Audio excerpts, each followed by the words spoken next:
Bonjour à tous, ici Corben de Corben.info et je suis heureux de vous retrouver pour une nouvelle vidéo. Alors avant de démarrer, comme d'habitude, je voudrais remercier les Patreons qui me soutiennent. Merci parce que c'est grâce à vous que je peux vous envoyer toutes ces merveilleuses newsletters. C'est grâce à vous que je peux faire tous mes articles, mes vidéos évidemment. Et voilà, j'espère que ça vous plaît et on continue. Alors aujourd'hui, je voudrais faire une vidéo un peu spéciale parce que c'est quelque chose que je pratique pas mal en ce moment et je me dis que ça pourrait vous aider. Je suis en train de remettre un peu d'ordre dans mon vieux WordPress qui contient beaucoup d'articles, plus de 16 000, et il y a pas mal de choses à manipuler dedans, etc. Et évidemment, plutôt que de tout me taper à la main, eh bien, je le fais à l'aide de scripts que je développe moi-même en Python. Donc, j'en ai déjà partagé certains avec vous. J'ai fait un script qui part, par exemple, à la recherche des images dans les articles qui n'ont pas de balise alt, et je génère des balises alt avec l'API d'OpenAI pour pouvoir avoir quelque chose de correct qui corresponde à l'article édité. Je sors des stats, des analyses. Enfin bon, bref, je fais tout un tas de choses en fait autour de ça. Et dans mes recherches, j'ai spoté, on va dire, j'ai différencié deux méthodes pour se connecter à WordPress de manière programmatique, comme on dit, c'est-à-dire avec du code. Et je voudrais vous montrer ça. Donc je vous partage mon écran et on va regarder un peu tout ça. Alors je vais vous montrer deux méthodes. La première, c'est à l'ancienne en utilisant XML-RPC et la deuxième, c'est en utilisant les API REST de WordPress. Alors je vais essayer de zoomer un petit peu tout ça. Voilà. Donc là déjà, ce que j'ai créé en fait, c'est un fichier que j'ai appelé var.py qui va contenir différentes variables. Il va contenir l'URL de mon WordPress. Donc ça, c'est l'XML-RPC. Donc c'est un bout de code PHP qui souvent est bloqué, en tout cas limité, etc. À certaines IP, parce qu'il peut être utilisé notamment pour flouder votre site et le rendre indisponible. Ensuite, on a le nom d'utilisateur du WordPress et le mot de passe du WordPress. Donc en fait, ces variables-là, on va les appeler en fait dans le code pour pouvoir se connecter au site. Donc la première étape déjà, c'est de créer ça. Moi, je le déporte dans un autre fichier parce que je trouve ça plus pratique.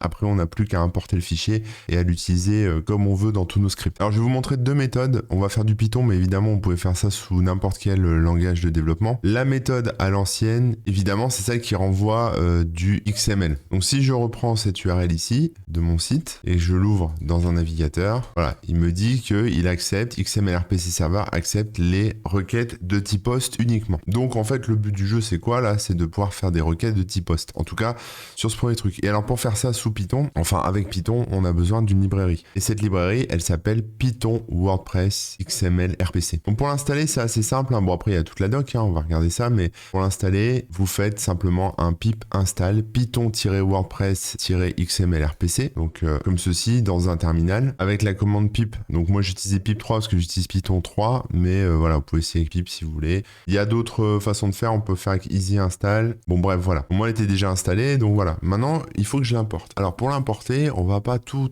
importer, parce qu'il y a différentes méthodes, différentes choses, mais déjà, on va importer ce qui va me permettre de me connecter à mon WordPress. Donc là, pour ça, il faut faire un from WordPress XML RPC, et là, il me propose import client. Donc ça, c'est le client pour me connecter, et WordPress post, c'est la base, en fait, c'est l'objet post que je vais utiliser ensuite pour récupérer, par exemple, des articles sur mon site. Voilà, il y a d'autres imports que vous pouvez faire, notamment pour récupérer des infos sur les utilisateurs, pour récupérer un post précis, pour créer des nouveaux articles, etc., etc. Bon, bref, ça, on verra ça après. Donc, à partir de là, je vais faire ce qui s'appelle une connexion. Donc, je vais créer une variable WP. Je vais appeler la classe client et je vais lui passer ce que j'ai mis dans mon var.py. Donc, ce que j'ai mis en mon var.py, là, je ne l'ai pas importé pour l'instant. Donc, je vais faire un import var. Une fois que var.py est importé, il faut que je spécifie ici que les variables, je vais les chercher dans var. Donc, j'ai juste à mettre var.wordpress URL, var.wordpress username, var.wordpress password. On peut déjà essayer de voir si ça fonctionne, tout simplement. Alors, c'est pas var.py, c'est juste var qu'il faut que j'importe. Voilà, il me fait aucun retour, ce qui est normal parce que j'ai rien mis de spécial, mais bon, comme j'ai pas d'erreur, je vous le rejoue une fois,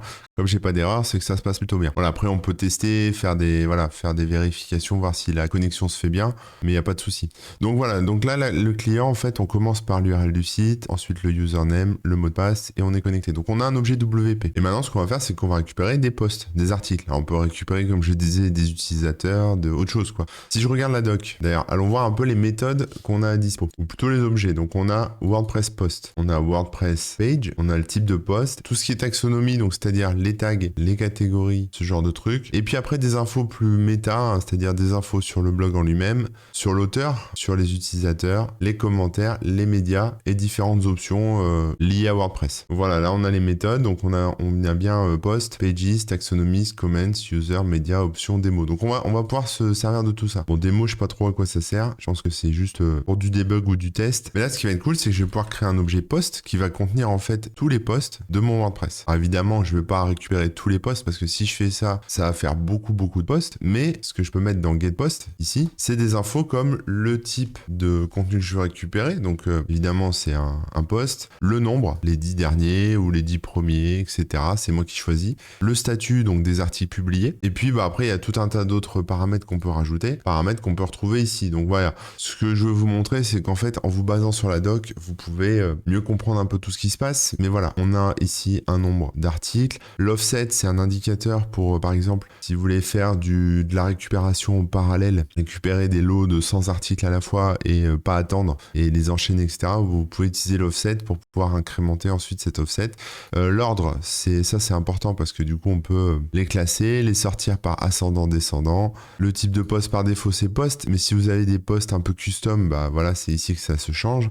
Et le status qui est là, alors c'est pas précisé. Ah si, on a ici la liste. Voilà, dans Get Page Status List, on peut avoir en fait sortir les posts qui sont en draft, c'est-à-dire en brouillon, qui sont private, privé ou publié, publish. Donc voilà.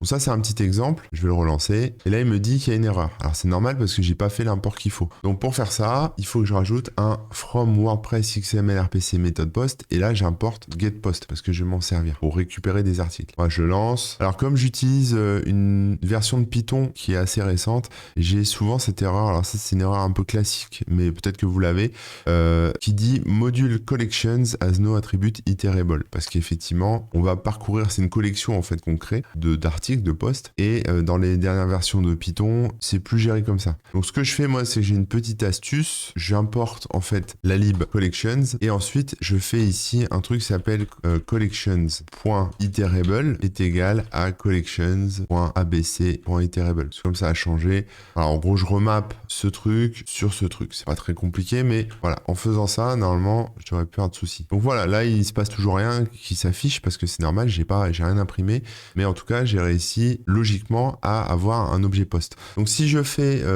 on va essayer, print post ici, voilà, il m'affiche un gros charabia d'objets WordPress post avec les titres uniquement de mes derniers articles. Donc voilà, tout simplement. Voilà, si j'avais changé ici, j'avais mis futur, uniquement futur, je recommence, et là, il me sort que des articles qui n'ont pas encore été publiés. Bon, l'encodage est un peu bizarre, mais ça se règle après, vous inquiétez pas. Voilà, et évidemment, avec l'objet post, ce qu'on peut faire ensuite, c'est parcourir ça. Donc on peut dire, par exemple, for post in post, eh bien, tu m'affiches le titre, le contenu, le lien, la date, le post ID, le slug, enfin le statut, les termes, la vignette, le type de post. Enfin bref, on peut vraiment faire, ils ont tous leurs propriétés. L'article a plein de propriétés.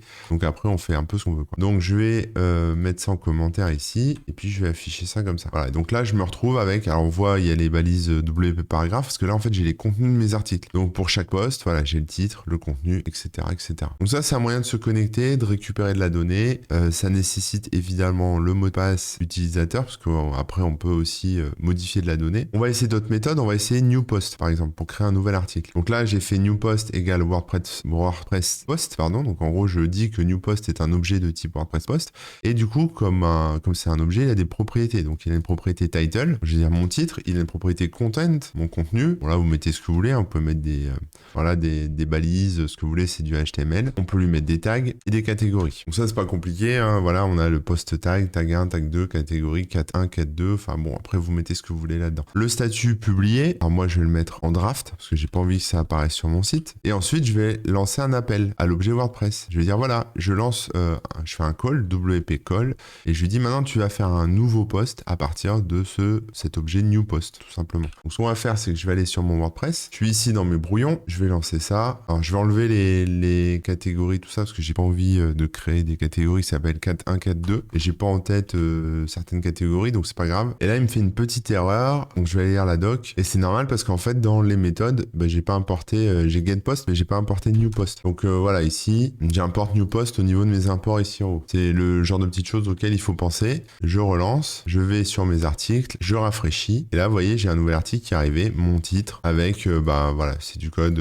à l'ancienne, mais voilà, avec mon contenu en gras, etc., etc. Donc là, à partir de là, on peut tout faire, hein. C'est-à-dire que juste en se référant regardant la documentation, en regardant un peu quels sont les paramètres qu'on peut passer sur l'objet WordPress post, hein, donc tous ces trucs-là, on peut les définir et ensuite on n'a plus qu'à appeler l'objet WordPress wp.call pour lui passer le nouvel article. Voilà, donc ça, moi je m'en sers beaucoup pour récupérer de la donnée, forger des newsletters, modifier du contenu, faire des recherches aussi pour aller récupérer d'autres trucs, etc., etc. Mais il y a un moyen un peu plus convenable, entre guillemets, de se connecter à WordPress maintenant, c'est d'utiliser l'API REST. Alors l'API REST, comment ça fonctionne? Bien, c'est un autre type de connexion, donc on va mettre ici WordPress REST URL, et en fait c'est du JSON, hein, tout simplement, c'est-à-dire qu'on va forger des requêtes en JSON, enfin des messages en JSON et récupérer des réponses en JSON. Donc si je vais ici, voilà, je vois ici, je récupère un gros fichier JSON avec des méthodes, avec un peu tout ce qu'on peut faire. Alors c'est pas très lisible comme ça, mais vous inquiétez pas, après on peut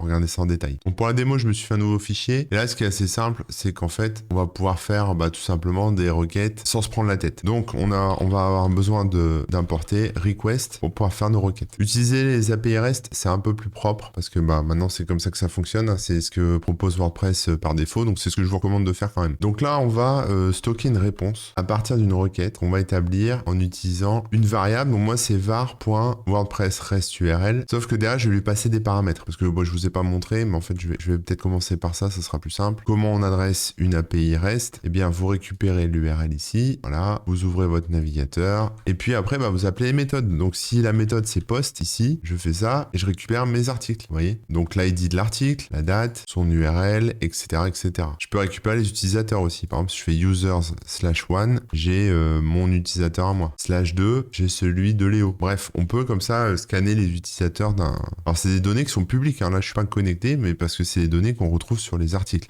Si après je veux poster, créer un nouvel article, là il me faudra le mot de passe. Donc ça peut être intéressant, par exemple pour de la consultation de site, de passer par l'API REST, parce que là du coup vous n'avez pas besoin de mot de passe. Vous pouvez faire des requêtes, par exemple si vous développez une application mobile pour votre WordPress, eh bien vous n'avez pas envie de mettre le mot de passe dans l'application mobile, donc vous pouvez faire que des requêtes type JSON, qui sont publiques et ensuite les traiter comme bon vous semble. Donc moi l'URL, je vais la forger en fait, hein. Donc je mets un petit F dedans pour dire que voilà, tu vas gérer des trucs en plus, c'est-à-dire mixer à la fois des variables et du texte. Donc comment on définit une variable dans une chaîne comme ça? Il faut mettre des accolades. Donc voilà, je suis en train de mettre des accolades, voilà. Comme ça, je peux tout mélanger, vous voyez, et même ça, j'en ai pas besoin là, il m'a auto-complété ça, mais voilà. Donc là, ça va être mon URL, et évidemment, mon URL, comme elle a cette tête-là, et qu'elle se termine par un slash, je vais pouvoir lui passer les paramètres qu'on a vu tout à l'heure. Donc, je vais lui passer, par exemple, le paramètre post, avec un S, et là, je vais récupérer tous les posts. Mais je veux pas tout récupérer, j'en veux, par exemple, que 10 par page.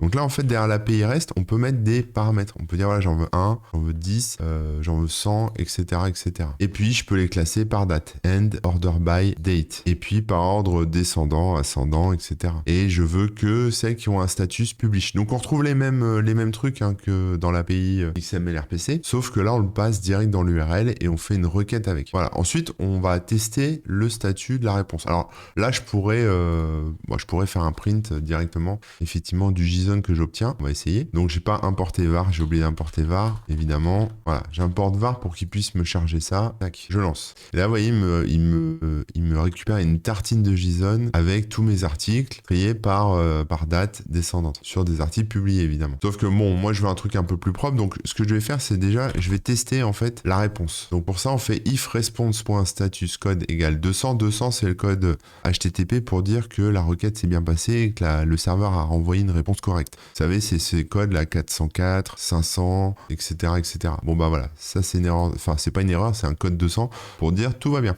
Donc, on teste. Si tout va bien, alors je mets le JSON de la réponse dans post et ensuite, je commence à parcourir post. Donc, pour chaque post dans post, j'affiche et là, c'est du JSON pur, hein. C'est-à-dire que vous récupérez les contenus ici, vous voyez, dans le JSON, c'est un espèce de tableau, on va dire ça comme ça, avec ici des notions de clé-valeur. Donc là, j'ai une clé, c'est ID, la valeur c'est 151 496.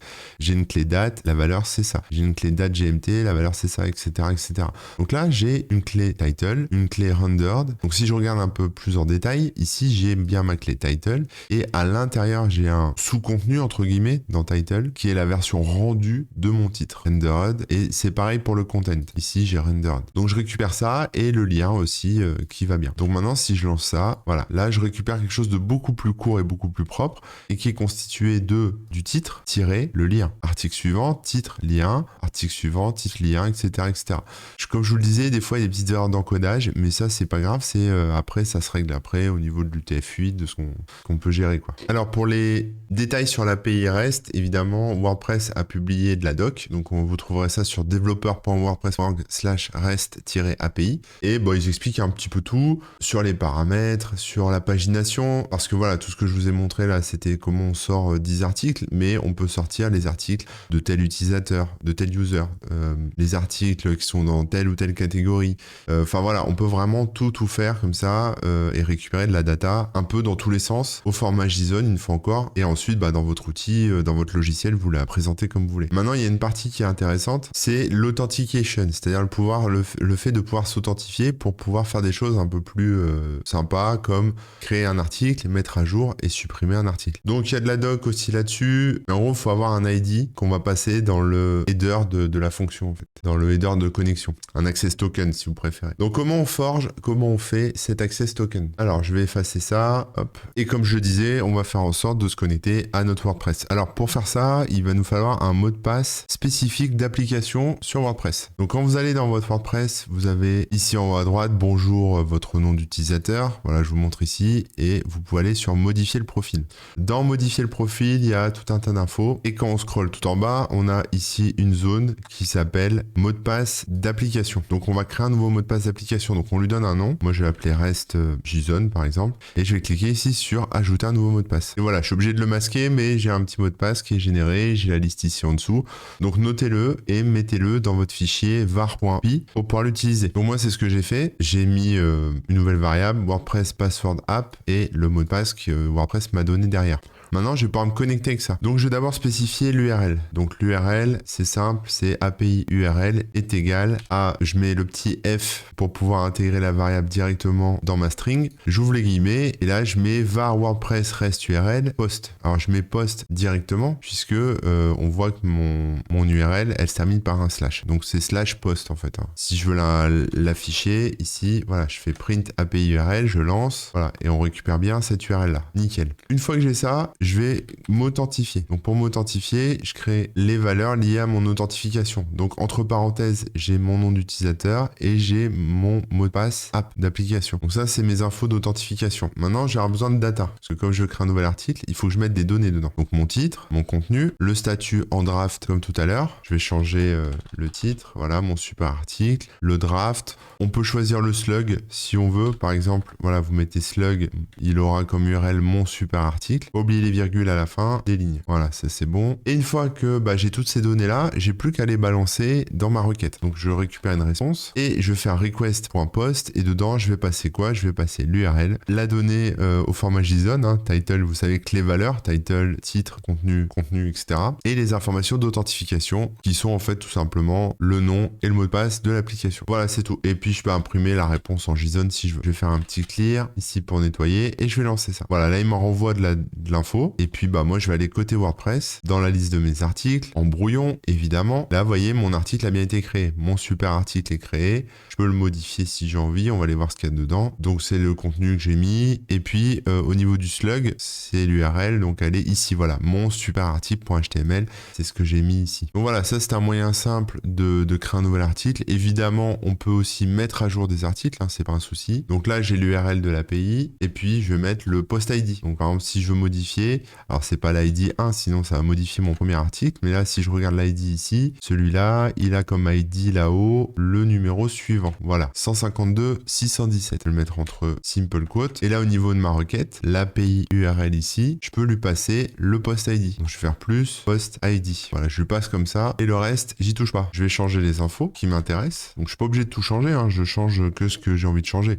Par exemple, si je touche pas au contenu, le contenu va pas bouger. Si j'enlève ça, ça, et puis je change juste le slug pour l'URL, mon article édité, voilà, je balance, et j'ai une erreur parce qu'en fait là, si vous remarquez bien, l'API URL c'est /post, mais il n'y a pas de slash derrière, donc il faut que je rajoute un slash. Donc je peux le rajouter soit ici à la fin là, ou soit entre les deux ici, je peux faire plus slash, comme ça, plus, voilà, par exemple, je peux faire ça. Donc ça c'est au choix comme vous voulez, donc si j'efface ça, voilà, et je relance, et là cette fois ça passe. Donc maintenant je vais retourner voir mon article, je rafraîchis, et c'est plus écrit mon super article, c'est écrit mon article édité, le contenu n'a pas bougé puisque je l'ai pas spécifié, et puis j'ai mon article édité, le slug a changé ici. Voilà, donc ça c'était deux moyens, deux méthodes pour travailler avec WordPress avec du code. Alors j'ai fait en Python, mais comme c'est des API REST, après bah, vous faites comme vous voulez. Mais je trouvais ça intéressant. Alors on peut après supprimer un article aussi. Donc au lieu de faire par exemple request post, il faudrait que je fasse request delete. Voilà, j'ai pas besoin de mettre toute la data ici. J'en ai pas besoin de la data parce que moi je veux juste supprimer mon article. Ok, j'enlève la data ici. Je vérifie bien que l'ID est bon et je fais lancer. Et là l'article édité que j'ai fait tout à l'heure, voilà, je vais le refresh. Normalement il a sauté, il n'existe plus. Si je retourne dans mes brouillons, voilà, il est plus là. Mon super article n'existe plus, il n'y a plus que celui que j'avais fait avant. Donc voilà, c'est la méthode delete qui est là, qui permet de supprimer des choses. Voilà, à partir de ça, franchement, une fois que vous avez ça, c'est super cool parce qu'en fait, on peut automatiser plein de trucs. On peut commencer à parcourir du contenu, modifier le contenu, c'est-à-dire par exemple régler des problèmes de lien, mettre des halts sur les images comme je disais. On peut sortir de la data pour faire une appli mobile, pour faire des tweets automatiques, pour faire... Après, vous faites ce que vous voulez en fait. Une fois que vous avez votre WordPress qui est branché avec votre script, vous faites vraiment ce que vous voulez. Et c'est une vraie liberté parce que, bah voilà, on n'a plus besoin d'extensions, de plugins, etc. On peut faire tout en Python en fait finalement. On n'a même pas besoin de faire des plugins en PHP. Si c'est pour de la maintenance, si c'est pour faire de l'édition massive ou même sortir des stats, c'est-à-dire pouvoir récupérer les catégories, les modifier, bouger des articles dans des nouvelles catégories, etc. C'est super pratique. Moi, je couple ça notamment avec de l'IA, donc avec OpenAI, avec GPT-4, etc. pour pouvoir justement rajouter un peu d'intelligence dans le truc, de dire voilà, je vais prendre l'article, je vais le comprendre et à partir de là, je saurai quel hashtag, quel tag mettre, dans quelle catégorie le ranger, pourquoi pas générer un meilleur titre SEO.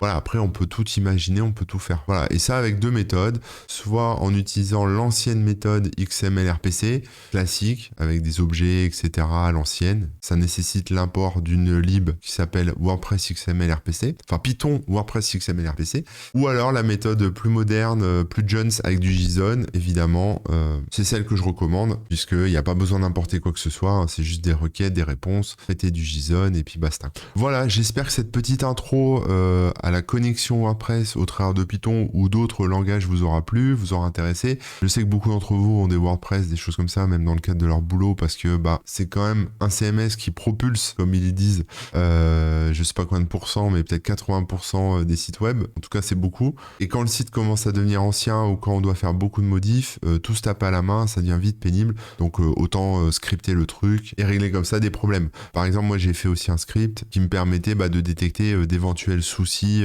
dans mes articles. Par exemple, des liens cassés ou des images qui ne se chargent pas, ce genre de choses. Voilà, on peut comme ça après tout faire en fait. Voilà, j'espère que ça vous aura intéressé. Si vous avez besoin de plus d'infos, n'hésitez pas, dites-le moi. Je me ferai un plaisir de refaire de nouvelles vidéos autour de ça. Et puis je vous dis à très bientôt. Allez, ciao.